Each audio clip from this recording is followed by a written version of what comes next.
Okay, remember this, the good old days of Miami Vice, the hit TV series making tight pants, boxy jackets and Don Johnson cool in the 1980s. Look at that building there. This became famous. It's the Atlantis condo on Brickell Avenue in Miami in Florida. Of course, where else you'd expect Miami Vice to be?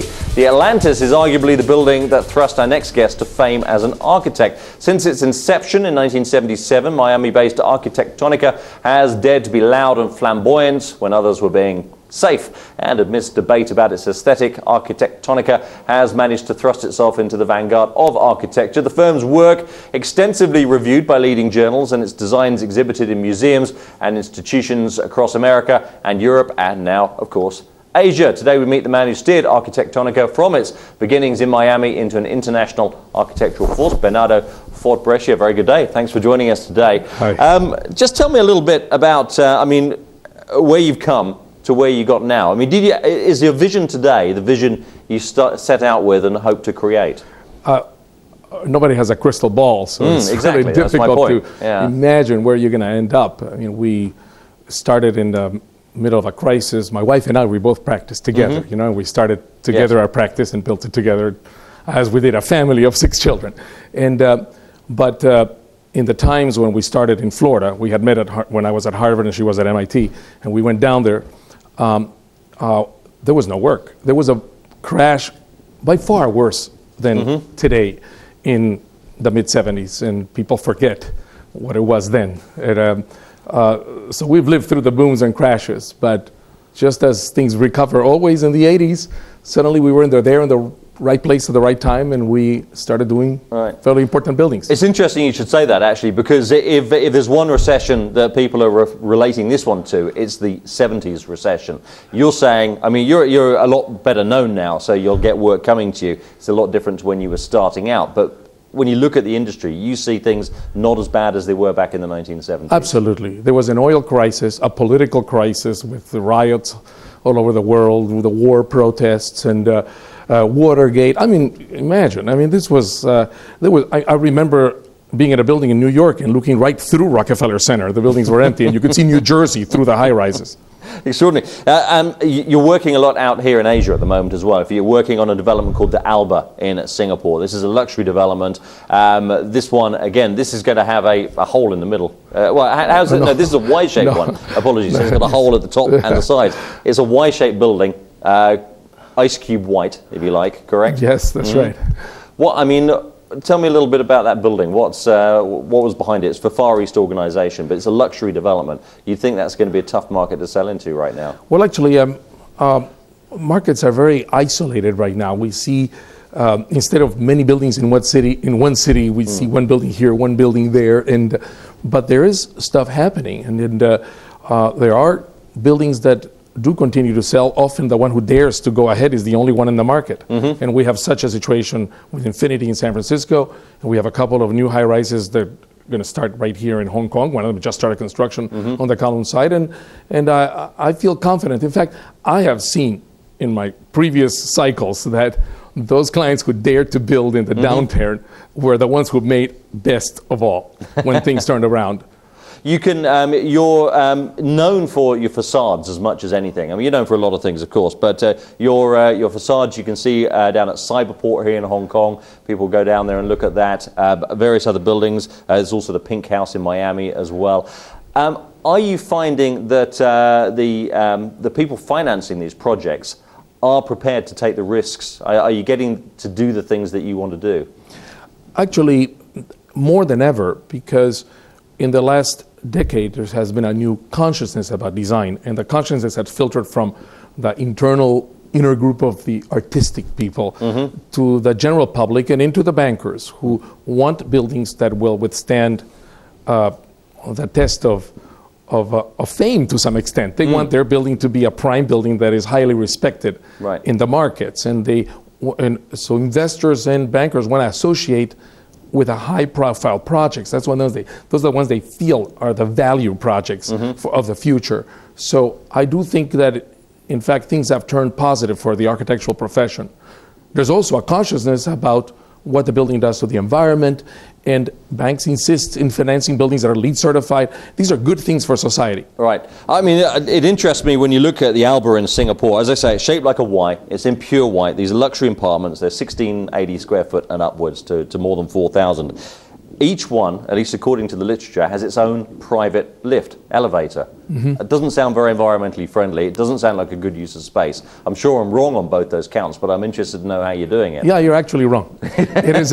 God forbid. Well, actually, think about it. One of the most important aspects in a building is the amount of hallways and corridors and public spaces that are air conditioned and lit up, usually internal with no natural light and ventilation, that actually consume a lot of energy. If you can eliminate that and you can go straight into the unit and there's no public space consumption of energy and it's entirely within the unit, and if you organize the unit like in that building where because of the shape there's cross ventilation and natural light in all the rooms, you're not turning on those lights. Lighting is 30% of the consumption of energy. If you can have natural light and quality of space with natural ventilation and the option of having the ventilation cross through, you're saving a lot of energy. It's much easier to save energy than make energy. Okay, what about the lifts? I mean, how many lift shafts have you got in this building then? Oh, just 3.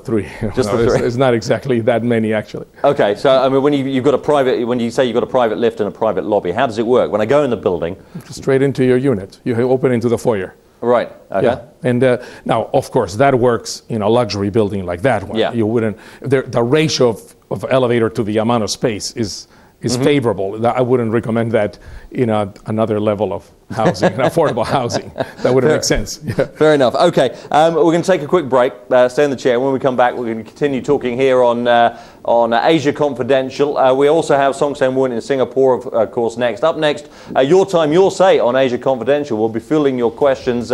Song Sang-woon joins us again after this break. Anything you want to ask, please do. Send them in, any topic on the agenda. Song Sang-woon's a strategist and economist. You've got market or economic questions, send them in to us. If you have a question about architecture, send those in as well. That's on Asia Confidential, AsiaConf at Bloomberg.net. We're back in just a couple of minutes. Okay. No.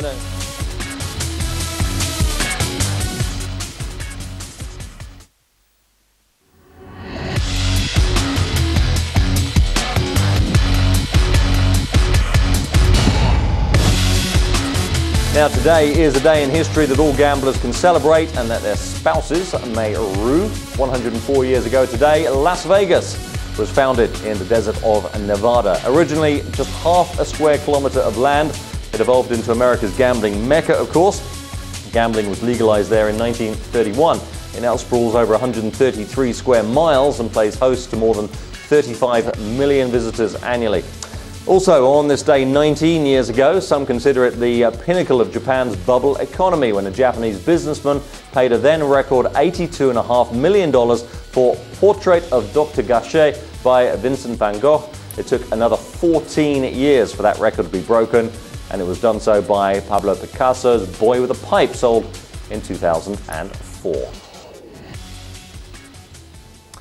Now, a reminder, I'm joined today by my guest, architect Bernardo Fort-Brescia of Arquitectonica. He is originally from Peru, but some of the landmark buildings, as we've been mentioning on the show, but clearly the Atlantis in Miami, here in Hong Kong, Cyberport, also Festival Walk as well. In Singapore, you're building the Alba at the moment. In Manila, the Podium and the Mega Mall in EDSA, and many others as well. So a lot of projects being built at the moment. Where is the most interesting work taking place around the globe in your view, though? Well, there's been big shifts in the last year because the markets have moved to other locations, particularly because of some of the slowdown in some of the portions of the Middle East. But China continues to be very strong. It is amazing because most people always predicted China having some problem, but we haven't felt that. And there's very specific projects happening in Indonesia, Singapore, Hong Kong. We have 3 new projects here, and other specific major centers around the world, but one project at a time. Where we do see the continuing growth is in the emerging markets like Brazil and in general in South America, and in some of the unusual countries like in Turkey and Turkmenistan and many others, but really isolated Dominican Republic, But continuing in Indonesia, the Philippines, and so we do think, however, if I were to make a reference, if you go fishing and you cast a big net, you have a better chance than if you're trolling for that one marlin that you're looking for. And our office had a different model. Our model was we like to have multiple smaller offices all around the world. We have 12 offices in all continents, and in Paris and Madrid, and in, as I mentioned, Sao Paulo, and here and in Shanghai, and that has helped us.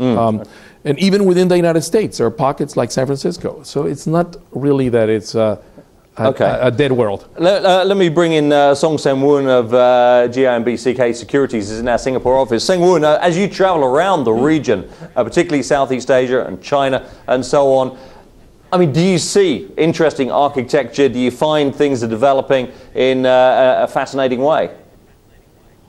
Well, I suppose the thing is, when you have the wealth and you have the vision, then certainly what we are seeing right now, you get the kind of interesting, I suppose, the development that we're seeing now. And basically also, I think in this region itself, you got government with a strong balance sheet. They're all trying to position themselves as the next hub, to basically, entice more businesses to set up shop. So that basically leaves the town planners or the city planners a lot more flexibility to allow architectures of different visions to show through, and that we're certainly seeing in, I think, a lot of the big cities around Asia itself. So it certainly makes it a lot more interesting. Sometimes a lot of clash as well in terms of the old and the new coming in together. I'm not quite sure whether sometimes they work or not, but certainly when you got the deep pocket, you can certainly experiment with a little bit more to try to make yourself different from the other cities around here. I mean, do you find when you are designing buildings out here in Asia, you're trying to weave in local culture along with cutting-edge designs? Is that a great challenge for you? Well, I think that an architect is trained to be sensitive to the environment, to the moment in history, and to the culture for which you design. And there are big differences from place to place, but that's our job, to really understand who we are designing for. It is a lot easier when I have local architects in the area, in the region, who understand the place and they help me with some of their input. And that teamwork is a very important part when you have a global practice. Would you say architecture is a growing profession at the moment? I mean, banking, Song Sen-Woon can tell you, is at the moment a shrinking profession. What about architecture? I don't think it's a growing business in the world. We would be fooling. Who am I going to fool? There's obviously less investment because there's less equity and because there is access to credit. So no, it is not a booming profession, but it is a solid profession. There's a service that we offer to society that is necessary, but it's not going through the growth that we experienced in the last decade. Yeah, Sen-Woon, you've never been tempted to be an architect yourself. Do you have any of that talent in that direction? No, I think I better in terms of just pottering around the garden rather than I have visions for architecture sites. Someone's got to design the garden as well, which brings me to another aspect, actually, Bernardo, because your wife has been quoted in the past as saying she has an exceptional interest in making interiors an integral part of the architecture. I mean, you see all over the world, you walk around these beautiful buildings on the outside, when you step inside, it may not live up to the expectation you had.